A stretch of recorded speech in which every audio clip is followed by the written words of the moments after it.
L'info du Grand Lille en continu. Idil Gunaï. Mardi 31 janvier, bienvenue à toutes et à tous, bienvenue dans l'édition du soir, il est très exactement 18h et si vous devez prendre le volant, voyez cette carte actualisée en temps réel et en direct. Le trafic est fluide sur l'autoroute A1, c'est assez rare pour le signaler, notamment à hauteur de Fâche-Tuménil, ça circule bien dans les deux sens de circulation. Attention à cet accident à hauteur de la courbe de Babylone sur la rocade de Villeneuve-d'Ascq qui n'occasionne pas pour l'instant de bouchons. Attention également, fort ralentissement à vous signaler à Marc-en-Barœul-Châteaurouge sur la 22 en direction de la Belgique, à Wavrin sur la RN 41 vers la Bassée ou encore à Entière-en-Wep et notamment à hauteur du centre commercial d'Anglos sur l'autoroute A25 en direction de Dunkerque. Trafic chargé aussi sur le périphérique est de Lille à hauteur de la gare Lille-Europe. Soyez prudents. L'actualité sociale pour débuter ce flash avec la grève des enseignants du collège Gustave Nadaud à Wattrelos, un établissement situé en zone d'enseignement prioritaire. Selon le syndicat SNES-FSU, les enseignants seraient 91% à suivre le mouvement de grève depuis hier après l'annonce de la suppression de 3 classes à la rentrée prochaine.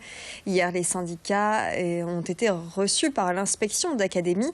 Celle-ci leur a demandé de patienter jusqu'en juin pour, à ce moment-là, évaluer les moyens nécessaires à ce collège. Une réponse jugée insuffisante, la grève est donc reconduite de façon illimitée. Et cet après-midi, des parents d'élèves se sont joints à la mobilisation des enseignants et du personnel encadrant. Clotilde Leguévac était sur place aux côtés des manifestants. On est ici aujourd'hui pour soutenir le mouvement des enseignants parce que nous, en tant que parents, on est inquiets par cette suppression des 3 classes qui va entraîner un sureffectif dans les classes et donc on s'inquiète pour la qualité de l'enseignement et également pour l'épanouissement de nos enfants. Le but était qu'elle poursuive sa scolarité dans le même établissement et au vu de la situation à venir, si ça ne se débloque pas et s'il n'y a pas une amélioration, je ne suis pas certaine de pouvoir ou d'avoir l'envie que ma fille poursuivre dans ces conditions de travail. On nous avait promis il y a 3 ans en disant que ça allait améliorer les conditions de travail pour tous. Nous, ce qu'on constate, c'est que l'an dernier, lorsque cette réforme a été mise en place, on a déjà perdu pas mal de dispositifs et ce qui a expliqué déjà la suppression d'une classe. Et là, on est dans la directe continuité où les gens du secteur, n'ayant plus vraiment confiance en l'établissement, se demandant si les dispositifs vont rester l'an prochain, préfèrent inscrire leurs enfants vers le privé, ce qui peut être compréhensible effectivement. Au chapitre social, toujours la grogne du personnel du centre hospitalier de Roubaix. Une action a été menée hier par la CGT. Un rassemblement pour protester contre des postes supprimés en gériatrie, la réorganisation des urgences ou encore les sous-effectifs. Des conditions de travail qui entraînent, selon les syndicalistes, des burn-out à répétition. Et avec le citron symbolisant un personnel qui travaille sous pression, la CGT a organisé cette action le jour où la direction présentait ses vœux en compagnie des élus de la ville de Roubaix. Du côté de la DRH, les effectifs du centre hospitalier sont au-dessus de la moyenne nationale avec 3000 salariés. L'intoxication au monoxyde de carbone dans une colocation du boulevard Carnot à Lille a fait une 2e victime, une jeune femme âgée de 21 ans, décédée hier soir après avoir été retrouvée la veille inconsciente dans sa salle de bain. Elle avait été transportée à l'hôpital. Les secours avaient également découvert à ses côtés un jeune homme décédé sur place.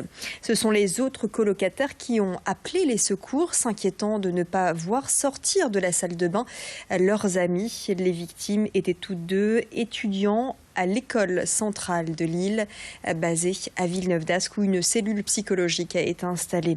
Attention donc en cette période d'hiver, pensez à faire vérifier vos installations et à ne surtout pas boucher les aérations. Alain Chuffard est délégué départemental du SDIS 59. Il nous éclaire sur les signes annonciateurs d'une intoxication au monoxyde de carbone. C'est malheureusement un gaz qui n'a pas d'odeur, qui ne se détecte pas à la vue et il se fixe très rapidement dans le sang pour remplacer l'oxygène et l'intoxication est très rapide. Donc le seul moyen, c'est l'entretien des appareils.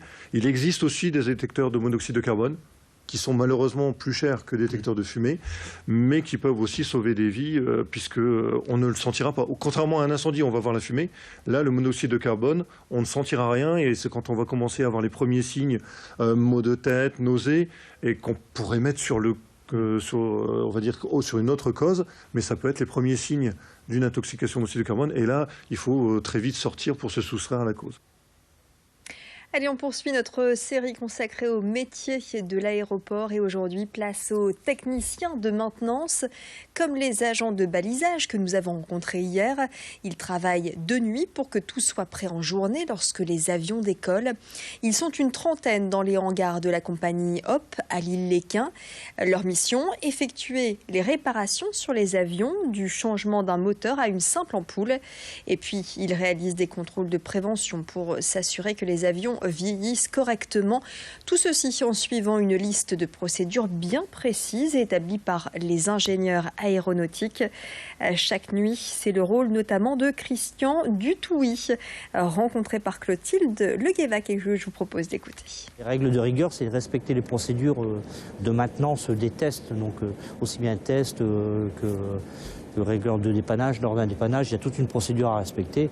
C'est ce qui permet de respecter la rigueur, tout ça, quoi. Donc, après, c'est à nous de voir aussi, en fonction de, comme c'est les travails de nuit, il faut savoir doser les tâches à tel ou tel mécanicien pour justement pas trop en donner, parce que de nuit, on fatigue plus vite. Donc c'est à nous de faire aussi d'être de rigueur et de faire très attention à ça aussi.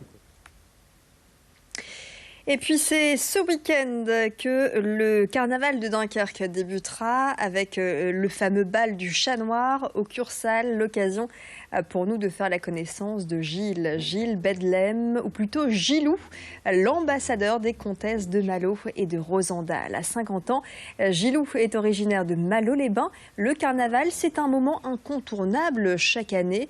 Depuis son enfance, il se dit émerveillé par les défilés, les déguisements, les bandes et autres chapelles.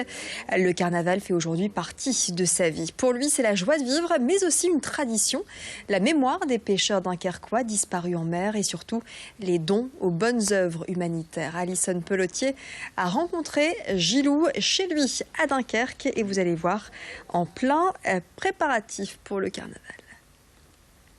J'étais émerveillé quand je les voyais passer devant la maison, à Capelle. On était avec les parents, puis on regardait la bande passer, bien entendu. Et puis je me dis, mais pourquoi pas moi? Je dis, voilà, mais j'étais encore qu'un gamin. Et puis bon, il fallait demander l'autorisation à ses parents. Hein. Le jour où j'y suis rentré au carnaval, il y a 40 ans, j'y suis plus jamais sorti. Donc tous les week-ends.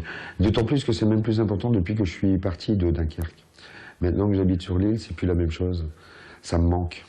Et je suis obligé de revenir. Et c'est la fin de cette édition. Tout de suite les prévisions météo. Reste avec nous.